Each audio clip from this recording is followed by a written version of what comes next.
What is your last line of defense? And in particular, what is the last thing you can control over, full control over, when you're in complete duress? Well, let's check out this point real quick. I'm the one serving here, and Silas is the one returning.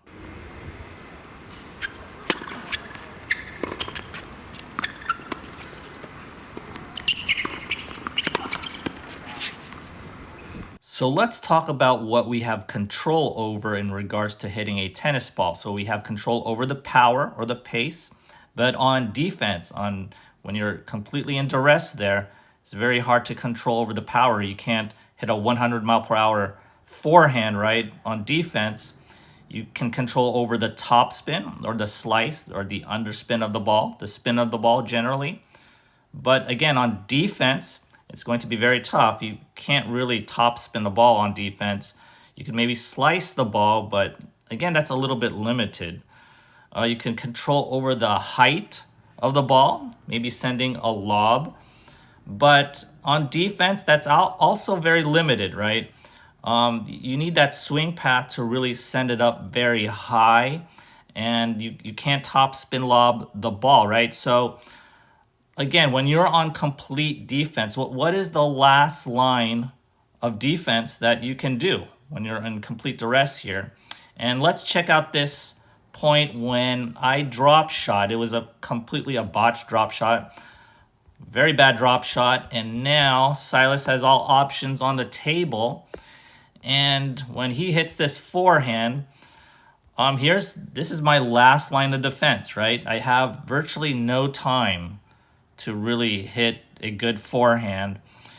Can I lob? Maybe I can lob, but again, it's a little limited. I could, yes, send it up, but here's what you have full control over, and that is the direction of the ball.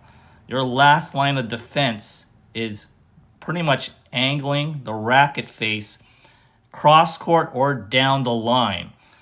That is your last line of defense. That is the last thing you have full control over. As long as you can get strings on the ball, you can send it cross court or down the line. And what's really the difference between a cross court or down the line shot?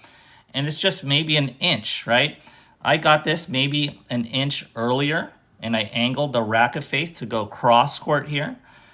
I could just, move my wrist ever so slightly to get this one down the line as well. That's all you need to do. And if you are in complete duress, this is the only option that you can do, right? A lob is good too, right? But again, if you have so little time to hit a tennis ball, the direction is where it's at. It's either cross court or down the line, and that's what you got to go with. And, I was lucky enough to send this cross court and in for the winner. And you could get away with it. You could get away with just angling the racket face, especially when there's a lot of power, right?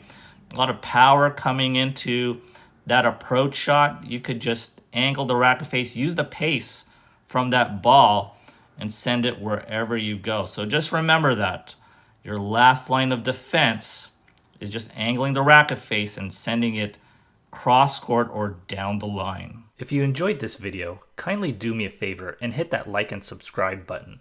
As always, thanks for watching, and I'll see you next time.